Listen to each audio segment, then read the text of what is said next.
عبداللہ ابن عمر سے مروی ہے کہ نبی صلی اللہ علیہ وسلم نے فرمایا 2 خصلتیں یا 2 عادتیں ایسی ہیں کہ اگر کوئی مسلمان بندہ ان کی پابندی کر لے تو جنت میں داخل ہوگا. پابندی اور وہ بہت آسان ہے مگر ان پر عمل کرنے والے بہت کم ہیں.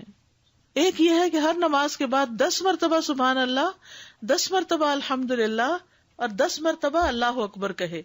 تو زبان کی ادائیگی کے اعتبار سے 150 بار ہے، یعنی ساری نمازوں میں، مجموعی طور پر 5 نمازوں کے بعد، اور ترازو میں 1500 ہوں گے.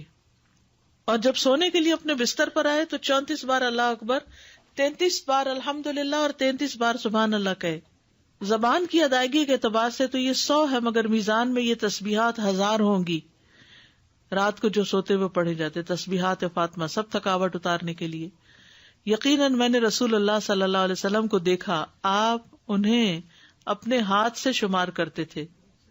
صحابہ نے پوچھا اللہ کے رسول یہ کیسے ہے کہ یہ آسان عمل ہے مگر ان پر عمل کرنے والے تھوڑے ہیں؟ آپ نے فرمایا سوتے وقت میں کسی کے پاس شیطان آ جاتا ہے اور پہلے اس سے کہ وہ تسبیح پوری کرے وہ اسے سلا دیتا ہے، اور اسی طرح اس کی نماز میں شیطان آ جاتا ہے اور یہ تسبیحات پڑھنے سے پہلے ہی کوئی کام یاد دلا دیتا ہے.